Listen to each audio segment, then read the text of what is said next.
ಮನೆಯಿಂದ ಹೊರಡಬೇಕಾದ್ರೆ 1:12 ಆಗಿತ್ತು. ಹೊರಡೋ ಮುಂಚೆ ಹೇಳ್ತಾ ಬಂದ್ವಿ, ರೋಡಲ್ಲಿ ಏನಾದರೂ ಸಿಗ್ತದಾ, ದೆವ್ವ ಮಿನಿ ಸಿಗ್ತದಾ ಹೇಳಿ.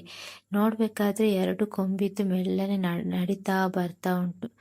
ನೋಡಬೇಕಾದ್ರೆ ಇದು ಕಾಡು ಕೋನಾಗಿತ್ತು. ತುಂಬ ಹೆದರಿಕೆ ಆಯಿತು. ಗಾಡಿ ಹೇಗಪ್ಪ ತೆಗೆಯುವುದು ಅಂತ ಹೆದರ್ತಾ ಇದ್ವಿ.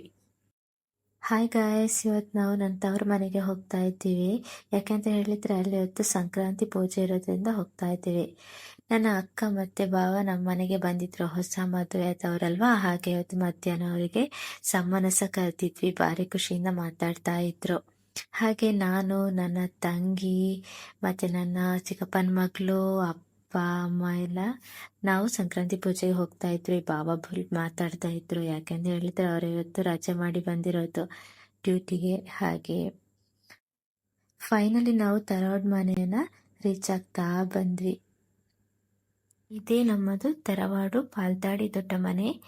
ಇದು ಇತ್ತೀಚೆಗೆ 3 ವರ್ಷದಿಂದ ಜೀರ್ಣೋದ್ಧಾರ ಆಗಿ ನಾವು ಸಂಕ್ರಾಂತಿ ಪೂಜೆನ ಮಾಡ್ತೀವಿ. ಮೊದಲನೇದಾಗಿ ನಮ್ಮ ಧರ್ಮ ದೈವಕ್ಕೆ ಸಂಕ್ರಾಂತಿ ಪೂಜೆ ನಡೆಯಿತು. ಹಾಗೆ ಒಳಗೆ ಹೋಗ್ಬೇಕಾದ್ರೆ ಕುಪ್ಪೆ ಪಂಜುರ್ಲಿ ಮತ್ತು ಪಾಷಾಣ ಮೂರ್ತಿಗಳಿಗೆ ತರವಾಡು ಮನೆಯಲ್ಲಿ ಪೂಜೆ ನಡೀತಾ ಇತ್ತು. ಎಲ್ಲರೂ ಸೇರಿದ್ರು.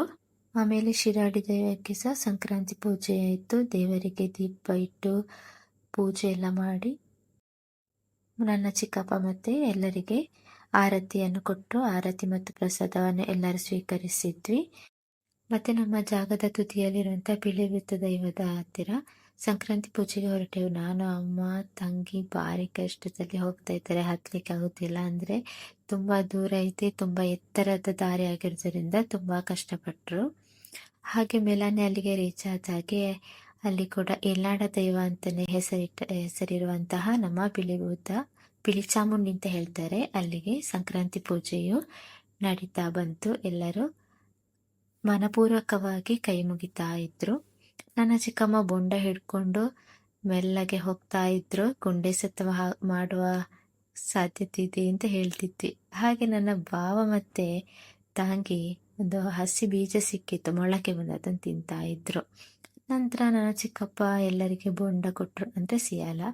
ಮತ್ತೆ ನನ್ನ ಅಜ್ಜಿ ಅವರೆಲ್ಲ ಮಾತಾಡ್ತಾ ಇದ್ರು, ಮೊದಲಿನ ವಿಷಯ ಎಲ್ಲ ಮಾತಾಡ್ತಾ ಇದ್ರು. ಭಾರಿ ಖುಷಿಯಲ್ಲಿ ಎಲ್ಲರೂ ಒಮ್ಮೆಲೆ ಸೇರುವಾಗ ತುಂಬ ಖುಷಿ ಆಗ್ತದೆ ಅಲ್ವಾ, ಸಂಕ್ರಮಣದ ಹೊತ್ತು.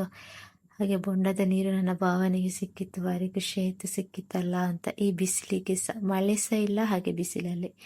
ಹಾಗೆ ಚಿಕ್ಕಪ್ಪ ಮತ್ತೆ ಪ್ರಸಾದ ಕೊಟ್ಟರು. ನಾನು ಸಹ ಒಂದು ಹೂವನ್ನು ಮುಡ್ಕೊಂಡೆ. ದೇವರ ಪ್ರಸಾದ ಹೂ ಅಂತ ಹೇಳಿದರೆ ತುಂಬ ಇಷ್ಟ. ಮತ್ತು ಎಲ್ಲರಿಗೆ ಚಹಾ ಸಿಕ್ಕಿತ್ತು.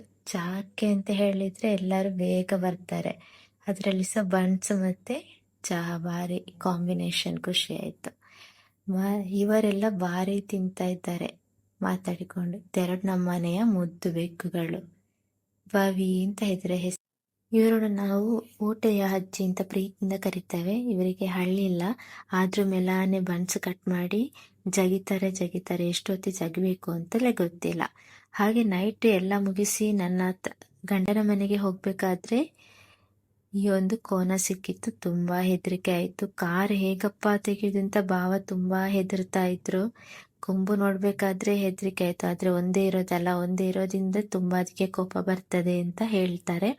ಹಾಗೆ ತುಂಬ ಮೆಲ್ಲ ಕಾರ್ ಸೈಡ್ಗೆ ಹಾಕಿ ಸೀದಾ ಹೋದ್ವಿ. ಅಂಟಿಲ್ ಟೇಕ್ ಕೇರ್, ಬೈ ಬಾಯ್.